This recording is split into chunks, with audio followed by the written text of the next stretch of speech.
So a lot of people I know have been playing Hearthstone on and off for the past 10 years, and you might be wondering, if you haven't been playing Hearthstone recently, where have the classes all gone? What's happened since the old days of Classic, and where have all the classes gone? So this is a video talking about that. So first off, here are the 9 classes we've seen from Classic Hearthstone, except no, actually, if you haven't played Hearthstone in a while, there's actually 2 more now. There's these little guys, these Demon Hunters and Death Knights. We'll get to them at the end of the video. If you're just seeing the first 9 Hearthstone classes, we'll start with those. First up is Mage. Mage has 2 types of decks that I remember from Classic Hearthstone. You got your classic Temple Mages, which play cards like Mana Worm and Sorcerer's Apprentice to rush out early onto board and then burn your opponent down with kill spells like Fireball at the end of the game. And then you have your Combo Mages that use cards like Ice Block to extend the game and Ice Lance for big combo finishes in one large turn with a large flurry of spells. Now, Mage nowadays generally has the same 2 archetypes. You got your Temple Mages and your Combo Mages, but they've been changed a little bit. Your Temple Mages look a bit more card spammy. These got the cards called Void Scripture, Primordial Glyph, which let you discover spells, which adds a random spell from the spell collection into your hand, and then you get to cast a random copy if you play the Void Scripture, and the Primordial Glyph makes it cheaper, so it's basically a free look. This leads to, way more reach for these spammy decks, because you can discover super expensive spells in the late game that let you reach further, or you can get super cheap spells in the early game that push your board advantage. The Combo Mages, however, have turned into more spell damagey combos as of recent. We got this card called Sif that gets +1 spell damage each time you cast a spell school, which is something they also added. If you look at the other 2 spells, they each have a spell school. And you got Arcane Artificer to keep you going along, which gives you extra armor, which is a thing Mage does that you can get so that way you can live longer. It just leads to combos where you do some random amount of damage that nobody can really predict, unlike old Hearthstone where you could kind of math out how much damage a combo was going to do for Mage. You just kind of get hit by a bunch of spells and wonder how much damage you're going to take nowadays. All right, next up is Druid. So we got 3 types of decks that I remember from Classic Hearthstone for Druid. You got your Temple Druids, which use cards like Savage Roar and Power of the Wild to buff up a board of minions and then hit them in the face. You got your Ramp Druids. This is the old classic of playing Wild Growth to get extra mana and then playing a big guy on the end. The old big guy that used to be the best was Ancient Allure, drawing 2 cards or gaining you 5 life. And then you got your Combo Druids, which would use cards like Innervate to ramp out big spells like Force of Nature plus Savage Roar to do a large combo of damage to your opponent's face in one large burst after setting up with card draw. Now, Druid nowadays, you still got your same 3 archetypes. If one thing Hearthstone has done is they've stayed core to like the basic beliefs of each of the classes, but all of these have just become better. So we got Desert Nest Matron, which is a 0 mana 3/4, assuming you're playing a dragon deck. You got Forest Seedlings, which is a specific spell for Druid that summons a bunch of little guys to let you temple your opponent out. You got Ramp Druid, which has this card Splish Back Well. I'm showing you the 2 mana version. This card's been nerfed like a million times because it's literally just Wild Growth, but it has a body for free.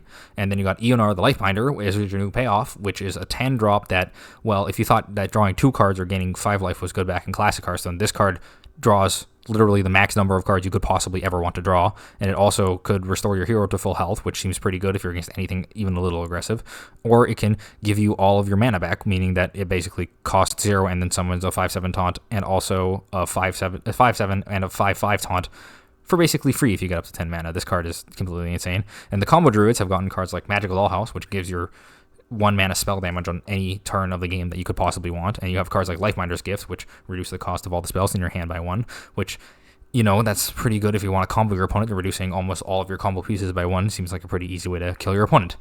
Druid, if you want to know Druid in Hearthstone, it always just gets better. Some decks never change, and Druid just takes whatever it did that was broken before and just makes it more broken with every expansion. You don't got to worry about Druid. If you like Druid ain't going anywhere. All right, next is Hunter. So Hunter, we got the Hero Power Steady Shot. Steady Shot, the classic Hunter, which means you're always going face. You're always aggressive. You're either playing Beasts or Secrets, and you want to hit your opponent in the dome. You got the Beasts, like Animal Companion and Kill Command, cards that synergize with having Beasts or dealing bonus damage because you have Beasts. And you got Secrets, like you got your Freezing Trap plus Eaglehorn Bow, an old classic one from the classic days where you play down the Secret, you play down the Eaglehorn Bow, you get more durability, and then you start smacking your opponent over and over again with the Eaglehorn Bow. There are other cards that synergize with Secrets as well from Classic Hearthstone. These are just a few examples of the types of decks that you could play in your Hunter deck. Hunter nowadays, you still get your Beasts, but the Beasts are cards like Patchwork Pals, which give you all 3 of the Animal Companions as opposed to simply summoning 1, and it costs less. And you got Mr. Mukla, which is just a 6 mana 10/10 with Rush, which means you can attack right away. He has the downside of giving your opponent a bunch of bananas, but this is a 6 mana 10/10. I mean, it's just harder, like boards are harder to stick now, so all the guys are just huge or give you a bunch of things. Like if you just look like you just get more of everything now. You get more health, you get more guys, you just get more if you're playing Beasts because you need your Beast to stick. Now the Secret decks, on the other hand, you got this card called Costume Singer, which gives you 1 free secret every turn for 1 mana. So that's pretty good. And you got this card, Starstring Bow. It looks a lot like Eaglehorn Bow, but it costs 1 less for each friendly secret that was triggered, which makes it cost 0 a good amount of the time if you're actually playing a secret deck. So it's simply, you have cards that let you draw more cards so you can go further into the late game, and you have cards that simply do more damage than they did prior. So, Hunter's just, doing the same thing, going face and being better. All right, next one, Paladin. Paladin time. Paladin, they're the fair boys. If you don't know anything about Paladin, they got Reinforce. You just summon a 1/1. Super duper fair. You're just good at applying pressure. You just summon 1/1s. You have a constant board. You're always applying that pressure. So this leads into aggro decks that are pretty good for Paladin. You got your Argent Protectors and your Divine Favor. So you just swarm out the board with a bunch of little guys, pump them up with your Argent Protector or your buff spells, and then play Divine Favor to refill against slower control decks or when you run out of cards. And then you got the mid-range strategies that also love having a lot of pressure applied from Paladin stuff. You got Equality to help even out the board's health so that way you can trade into stuff. And you got big finishers like Tyrion that you can slam down on 8 mana and that do a ton of damage to your opponent, a total 15 damage just from the weapon off Tyrion alone. Tyrion was a great finisher that you can play in Classic Hearthstone.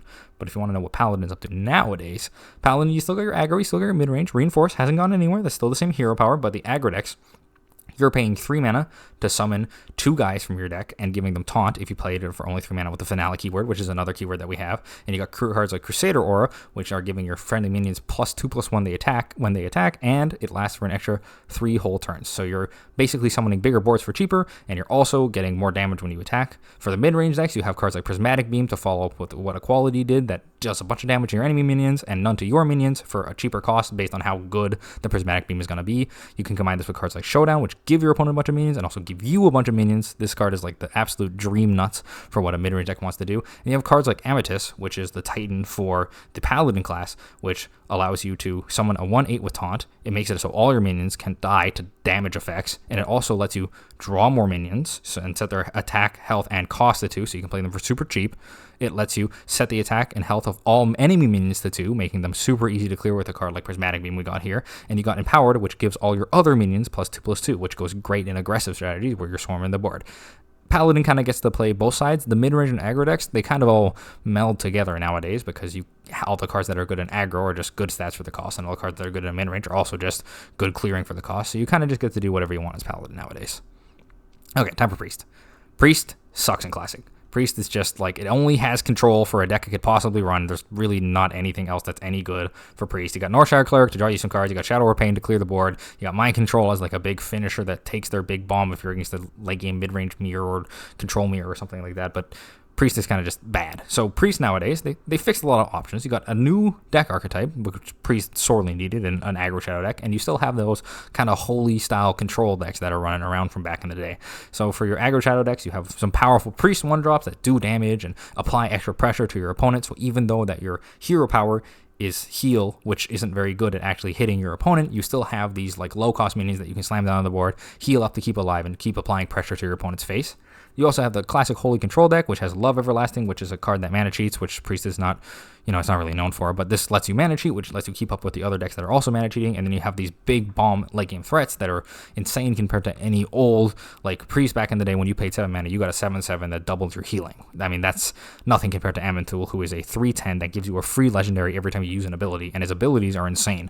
You can choose a non-Titan minion, so you can't copy other Amantuls, and summon a copy of it, so it's basically a free clone, but it gives +2/+2, an effect that costs 5 mana normally in Classic Hearthstone. You can remove 2 minions from the game, which doesn't even proc the death rattles, so this literally just deletes 2 of the biggest threats on your opponent's board, an amazing ability to have on any late game card. And then you can also just summon a large guy with taunt and lifesteal in case you're about to die to something. You can just summon a big guy they can't get through, so that way you can live extra long, and then you still get value off of the free legendary. This card is just completely nuts.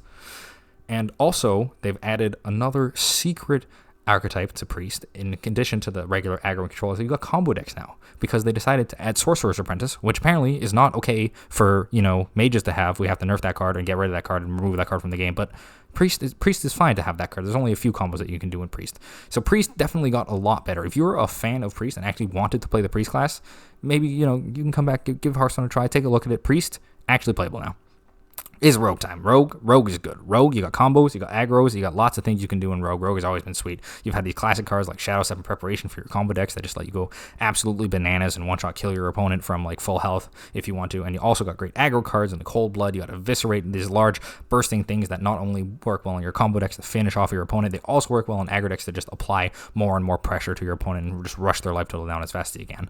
They got a lot of overlap. Like lots of the Rogue cards are just kind of good in general, and like anything that you want to do in the game, like having 0 for a free spell is good. Returning a minion is almost always good if you have any good battle cry effects, or if you just want to heal the guy, or if you want to do any combos or anything. These cards are just good in everything. But Rogue nowadays, you still get your combo, you still get your aggro, but aggro is more mid-range nowadays because in your combo decks, you got like card draw and you got like replaying stuff. This is very similar, very classic Rogue archetypes where you just shadow step things and you bring them back and you play them again. You play a million of Leroy's and you just bash your opponent to death. And the mid-range decks of the Rogue, because before Rogue didn't really have a lot of value, so you kind of had to rush your opponent down. Now Rogue has a ton of value. You got this card Velrock, where if you play a card from another class, he turns into a 3/3 that gives you a free card and also hits your opponent for free in the face, and also the card costs 3 less, so you can just do more stuff, and then you can shadow step this guy. And you got cards like Drilly the Kid that come in and excavate a treasure, and when you excavate a treasure, you get a random card from a thing, but it's also a battle cry and a quick draw, which means if you draw it and play it on the same turn, you get 2 treasures, and then it dies and gives you another treasure, and then you shadow step it, which activates your quick. You can get a lot of cards in Rogue now. They jacked up the amount of cards you can get in Rogue. You don't have to play Gadgetzan anymore or Sprint anymore to draw your cards. Nowadays, we got tons of Rogue value. There's a lot less deterministic kills because you also are just generating a bunch of random cards. So you actually, when you're going to be able to kill your opponent, is kind of like, I don't know, let's see if I get a spell that will kill my opponent in this point or not. But Rogue, definitely different from when it was in Classic. There's still the combos, you still got the same stuff, but it's changed a lot. All right. Shaman is up next. Now, if you're looking at Shaman, you got the Totemic Call, which summons one of the random totems, kind of just like Paladin, but worse or better, depending on the situation, but you usually would rather just have the 1/1 stats if you're building your deck around it. So, similar, you got aggro and mid-range strategies in Classic for Shaman, because you're applying pressure on board. Even if they're 0/2s, they still apply pressure, they still are forced to be dealt with, because they can get buffed by cards like Flame Tongue Totem or Bloodlust to apply aggressive pressure to your opponent. So even if you're not doing anything, you got to be scared, because they can put a lot of damage on board really quick and apply a ton of pressure to you in Shaman. And they also have mid-range strategies because they have some pretty good beefy cards that you can play down. These cards both got buffed because they were weak and they wanted them to be stronger, but still, in the olden days, Pharaoh Spirit, Fire Elemental would just be great cards. You just play them down the board, they fill out the board, they do some damage, they apply pressure, they're pretty efficient for their cost. This is used to be just Shaman's bread and butter.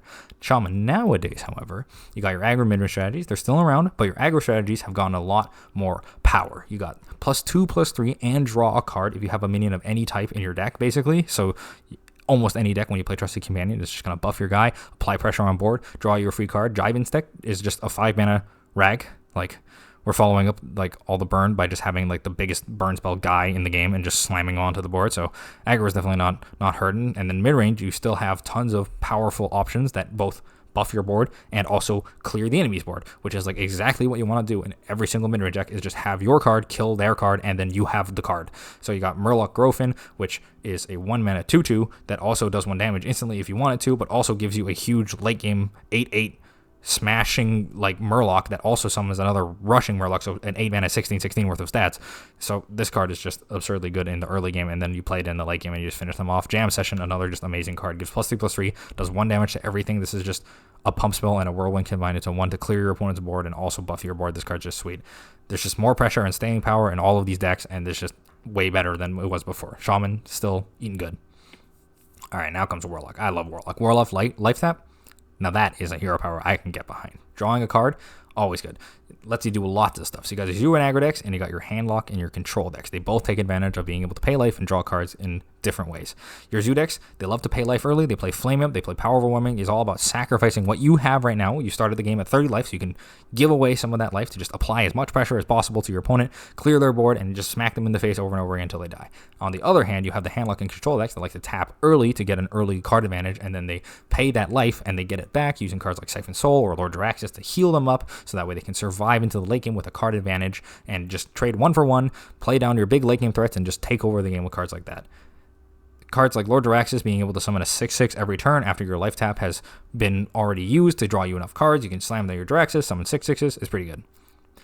Nowadays, in comparison, Warlock, you still got your Zoo decks, you still got your Handlock decks. they're still around. Your 2 decks, they got some new cards that still do damage to you, and they still summon 1/1s, and they also have this card Infernal, which makes you even more aggressively play. It's a 4-mana 6/6 with Taunt, which is already just huge stats for the cost, but this also sets your health to 15, meaning that you can deal even more damage to yourself early with cards like Party Fiend and Flame Imp, and then reset your life total so you're not afraid to dying to aggro or burn decks, and then against control decks, you're already doing what you want. You're swarming the board, slamming down as many guys, going to super low life totals, and then healing up off the Infernal. Handlock, also still been getting great things. It got this card Table Flip, which is an absolute dream to any old-fashioned Handlock player. This card does 3 damage to all enemy minions and costs 1 less for each card in your hand, which is like the only thing you want to do in Handlock. And then you got this card, Sargeras the Destroyer. So if you were worried about early game, you got Table Flip, and if you're worried about late game, Sargeras will just... This card is insane. So this summons a portal that makes a 3/2 imp every single turn it's in play. So it's on. Not only is it a 9-mana 6/12, it also gives you a 6/4 worth of stats every single turn. Not to mention, it has a bunch of abilities like Twisting Nether. This card is literally just better than Twisting Nether because you not only get all this stuff, you can also just completely delete the entire board. So Twisting Nether is just crying right now because you got Into the Void here. Inferno just summons 2 6/6s, so if you don't think you had enough stats in one turn by playing a 6/12 and 2 3/2s, you can also summon another 12/12 worth of stats just for free off of this guy. So that sounds fair. And then we have Legion Invasion. If you thought you didn't have enough value over time for some reason, you can make it so that way everything you summon from the portal gets +2 health and taunt. So if you were worried about dying, you can just give your imps that you summon taunt, and all of a sudden the aggro decks can't get to you because you cleared their board and then you summoned a bunch of taunts. The control deck can't get past you because you have a massive board that's healthy and you're summoning 6/6s and it's just a huge dude. Sargeras is just completely insane. This card really does everything. It's just bigger than everything in the whole game, and I can't even imagine what it must be like coming from Handlock, where you just play a 4-mana 8/8 to seeing Sargeras slam down on the table and just completely run the whole game by himself. All right, finally, the final of the 9 classes. We got Warrior here. Warrior has got Armor Up, which means it's Priest, but better, because you can heal yourself when you're at full life, which is what you want to do like a lot to just make sure you don't die to combo and burn decks, because there were... Oh boy, in Classic Hearthstone, where there were a lot of decks that love to rush you down from 30 or from 15 if they Alex Rested you. So we got cards like Shield Slam, which take advantage of us having lots of armor. We got Brawl to clear large boards. And then you got Grommash as your big finisher. You slam them down, you give them the Enrage, you smack them for 10 or 12 if you enraged them. Lots of ways for, the classic control warrior to do control things. Clear the board, stay healthy, heal up with the armor up, and then smash your opponent with some big late game bombs. Now, Warrior nowadays... still controlling. You're still definitely in the control panel. They've done some stuff with aggro from time to time, but right now, Control Warrior, top of the game. Control Warrior is an absolute classic. You got Blade Storm, which is a little bit like Brawl in the fact that it kills all the guys, but if you can set it up, it does it for 2 mana, which is pretty strong if you can set up the Blade Storm. You got Stone Skin Armor, which is just insane if you look at card draw. Like, we used to play 3 mana for the shield block right back in the day if they give us 5 armor and 1 card. Stone Skin Armor, on the other hand, gives you 2 cards if you gained armor or change your armor at all, which means you can even lose armor by attacking with a weapon in the same turn as you play this card. This card's 2 mana to draw to, completely nuts. You got Sanitize, which is also a lot like Brawl in the fact that it completely clears the board for 6 mana because it just takes your armor and does damage to all the minions. It's just a massive shield slam to absolutely everything, and you can even pay 2 mana in advance to forge it to give you 4 more armor in advance, meaning that you can gain 4 armor and then do a guaranteed 4 damage to all minions at absolute minimum with no other setup. This card's just completely nuts. An absolute control player's dream. Gives you the armor, stabilizing against aggro, perfect for what you need. And then if you're worried about, well, if I beat all the aggro decks, how am I going to beat Sargeras? How am I going to beat these powerful control decks? We got Odin here, which says for the rest of the game, whenever your hero gains armor, you can attack. So you can just build your entire deck with no way to win the game except for Odin, just all armor gain cards and all card draw, just completely ripping through all of your deck, drawing cards, gaining armor, never dying, and just completely making any aggro deck cry. And then in the late game against the control decks that you're supposed to lose to, you slam it on the Odin, and all of a sudden, all of your healing is also damage that you can just start smacking your opponent in the face over and over again, and your armor up does 2 damage at the very minimum, so you can still get every single turn, just smack your opponent right in the dome until eventually they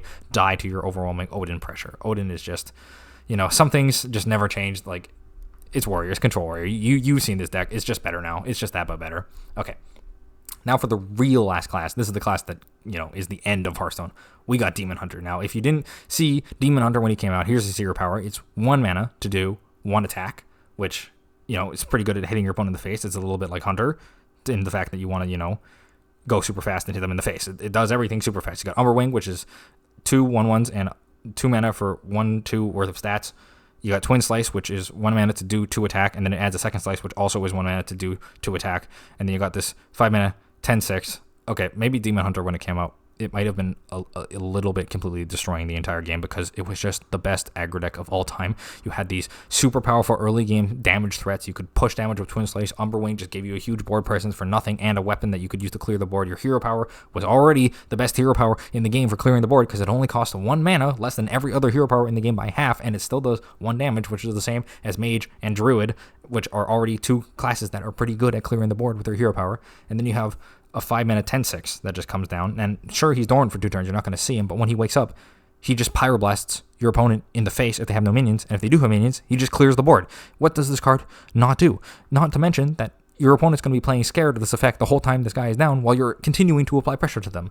And then finally, we have this card, Skull Gul'dan, the most ridiculous card I've ever seen. This card originally was 5 mana for some godforsaken reason, but it's 6 mana to draw 3 cards, which is already almost on rate. It's not that bad of an effect. But if you have the Outcast, which just means the cards on the right and the left of your hand, super easy to do, by the way, because your whole deck is super cheap. All the cards that Demon Hunter wanted to play already cost less than 6 mana, and then it reduces the cost of all the cards you draw by 3, basically making Skull Gul'dan a negative 3 mana card that draws you 3 cards. Believe it or not, that card was a little bit broken and a little bit good. Demon Hunter is completely insane. So Demon Hunter, after it had been released and just completely demolished the entire Hearthstone metagame underneath its boot, nowadays, it's probably more balanced. It's a little bit, the aggro decks are probably more balanced from Demon Hunter. You got this card, Schedule of Sidediving. It's at the start of your next turn, you get 3 1/1 Pirates with charge, so it's not just 2 mana, deal 3 to target player, and also get 3 1/1s. It's a little bit more balanced than that. You have to wait. You got Paraglide, which is both players draw 3 cards, and Outcast only you do, so unlike being 6 mana and giving you 3 mana back, this card costs 3 mana and gives you 3 cards. Seems like a pretty fair price to me. Look at this boy, Patches the Pirate. He's the 1 mana 1/1. Seems pretty fair to play him. He shuffles some pirates into your deck that draw and give you charge, so he applies pressure to your opponent over the course of the game, but he doesn't immediately dome your opponent for 10 damage for no reason. And then we got this card, Dangerous Cliffside, which also summons Pirate's Charge. Lots of little chargy boys. It's a bit different now. The charging boys that we're giving to Demon Hunter don't do 6 damage to your opponent's face or 10 damage to your opponent's face immediately when you play them. You're kind of just chipping in for 1 damage over time and getting, abilities, hero powers. You're just chipping in all over the place. It's a little bit fairer. It's more reasonable nowadays than if you were there for Demon Hunter's release. So if you quit when Demon Hunter came out, you can come back and take a look. He's a little more fair. They're still not the most fair, but more fair. Okay. And if you're coming back after the Demon Hunter release, let's take a look at the Death Knight. Death Knight's the most recent class that got added to the game. This is the real final class, probably until next year when they run out of money and decide they need to release another class. So I can't wait to see Monk. I'm sure they're going to release Monk into the game. Now, Lich King has 3 different deck building archetypes. They got Unholy, which is all about swarmy boys. We got Plague Strike, which does 3 damage to summon a 2/2. And then we have Lord Marigar, which takes all your corpses, which is another Death Knight mechanic where if you get a corpse because one of your minions dies, you get a risen guy off of Lord Marigar. You just store up your corpses from all their minions that die over the course of the game, and then you slam down Lord Marigar. He summons a 1/1 corpse for all of your corpses that you have, and then he gives them all +2/+2 for each extra corpse that you have over the board limit that you're full of. It just makes sense when you play him. He's just like a big guy that makes a massive board with rush. Okay, don't think about him too hard. And then we got Frost. So Unholy, all about swarming. Frost, all about damaging. We got deal 4 damage to target player, probably, usually. I mean, you can use it to clear the board, but this card goes face. And it also makes your next spell cost 2 less. And then you got Frost from Shuri, which does 5 damage. It freezes all the enemy minions, and it summons a 5/5. So Frost, all about burning your opponent out, dealing big damage to your opponent's face, just controlling the board, kind of staying, not doing much, and then all of a sudden you just burst your opponent in the face for a bunch of Frost damage all at once. And then you got Blood, which is the final Death Knight archetype, and Blood is all about controlling. You got the card Blood Boil. It's got Lifesteal, and it affects all the enemy minions to take 2 damage. So you're just gonna basically, for each enemy minion, you heal for 2 health, and it also does 2 damage to all the minions. And this effect sticks, so that way you can heal off minions over and over again. They have a lot of high health minions.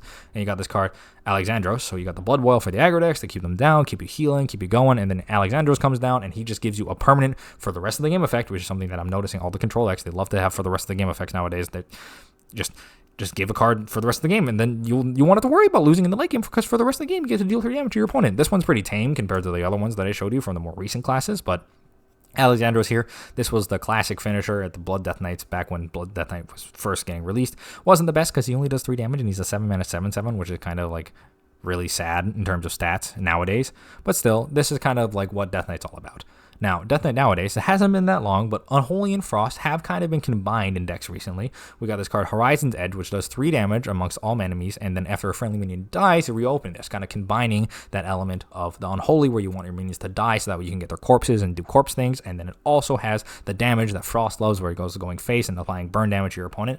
And then you got this card Reska. Reska is an absolute sweet card. You can see it kind of, it's Frost, it's Unholy, it combines those two things. It costs 1 less for each minion that died this game, so you're doing the whole Unholy thing of having your minions die, and then it's got the board control aspect of Frost where it comes in, rushes, steals a minion, gives you a ton of board pressure so that you can apply a bunch of damage to face, use your Horizon's Edge more. Reska, just an absolute sweet card. So that's something that the Death Knight is doing right now. And the final thing that Death Knight is doing right now is they still got the good old-fashioned blood deck. You still got your cards like Vampiric Blood. This one came out originally. It gives you a +5 hero health, meaning you can go over the maximum healing limit. And then you can also spend 3 corpses, which are not that hard to get in Death Knight, obviously. And then you get 5 more health again. And you get your card back for free as well. So you got Vampiric Blood to keep you going. And then you got this card, the Primus. This was also in the blood decks in the back in the day.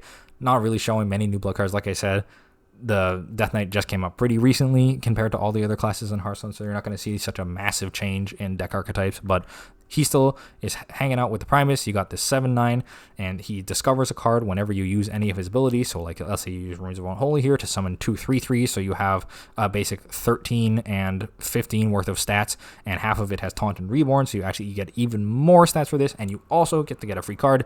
This card is definitely one of the control cards of all time. It's just completely insane. You also have Runes of Frost that you can use if you have a spell in hand that you really need to cast after playing your Primus. You can discount. This one's used the absolute least, but you can still get a free Frost spell, discount it by 3 cost, and give it +3 spell damage if you want to do on a board clear to wrath your opponent's entire board, or you can do it on a burn spell if your opponent's low. You can just look for a burn spell and shoot them right in the face. And finally, we have Runes of Blood, probably the most obscene one if you ask me, although the Runes of Unholy are pretty good. This one comes down and destroys an enemy minion, and it gives the Primus and you its total max health. So if you were to hit like a 10 health minion, not only do you gain a net of 10 health to your maximum health, so you can even heal up more, Primus also gets 10 health, making him basically impossible to remove. And this isn't even mentioning the fact that you get another card in addition after this. This card is an absolute control player's dream. Control player, if you liked playing old-fashioned control warrior back in the day, you should hop into Hearthstone now, because the control decks, man, are they eating good. Like, you may die to aggro decks every once in a while because those decks have to stay competitive, but if you want to play big control playoffs, there's a lot of good ones nowadays. It's still pretty new to Hearthstone Death Knight, so we'll see where it ends up going. So far, it's been a lot more balanced than Demon Hunter, and they're probably going to release a new unbalanced class before they make Death Knight unbalanced, but we'll see. Death Knight's had its fair share of unbalanced cards as well. So I hope that explains everything. There's a lot of mechanics in Hearthstone that got added. Good luck if you're coming back to Hearthstone. Like, I mean, if you're going to come back and take a look, it's a lot of fun. There's a lot of cool things going on, but man, is it going to be hard to understand. You're going to have to spend a lot of time learning the mechanics and learning the new cards and getting new cards and emptying your wallet because this thing isn't cheap. But I hope you liked the video. I hope this explained everything. Please like and subscribe if you enjoyed the video, and if you're getting back into Hearthstone, let me know in the comments. This was a joy to make. Thanks for watching.